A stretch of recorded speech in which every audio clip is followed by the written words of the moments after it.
Hallo, herzlich willkommen in unserem neuen Verkaufsobjekt in Wachtberg. Es handelt sich hier um ein freistehendes Einfamilienhaus in einer ruhigen Ortsrandlage. Ich erzähle Ihnen gleich gerne mehr, folgen Sie mir erstmal ins Wohnzimmer. Was ist das Besondere bei dieser Immobilie? Oder was macht den besonderen Flair dieses Hauses aus? Meiner Meinung nach die absolute ruhige Ortsrandlage der Immobilie.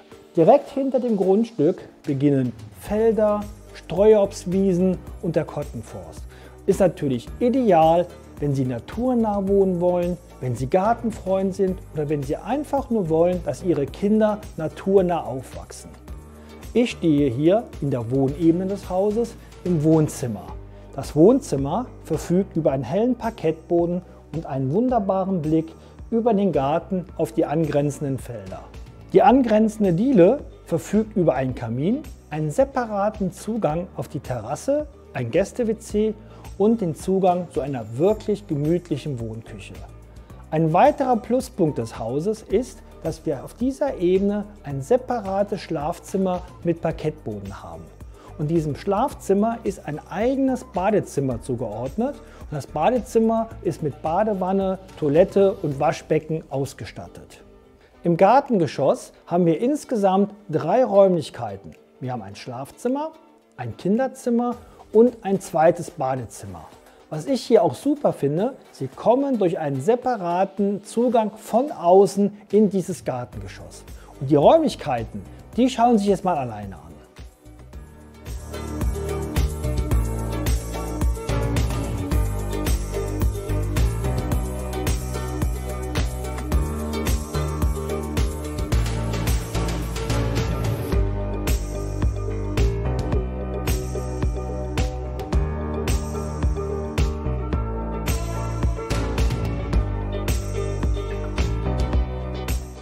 Wenn Sie diese interessante Immobilie besichtigen wollen, rufen Sie uns einfach an.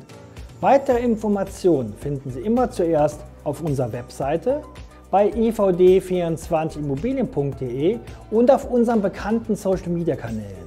Abonnieren Sie uns auf Facebook, YouTube und Instagram, decken Sie eine Erinnerungsglocke, denn dann werden Sie über alle neuen Verkaufsobjekte von uns informiert.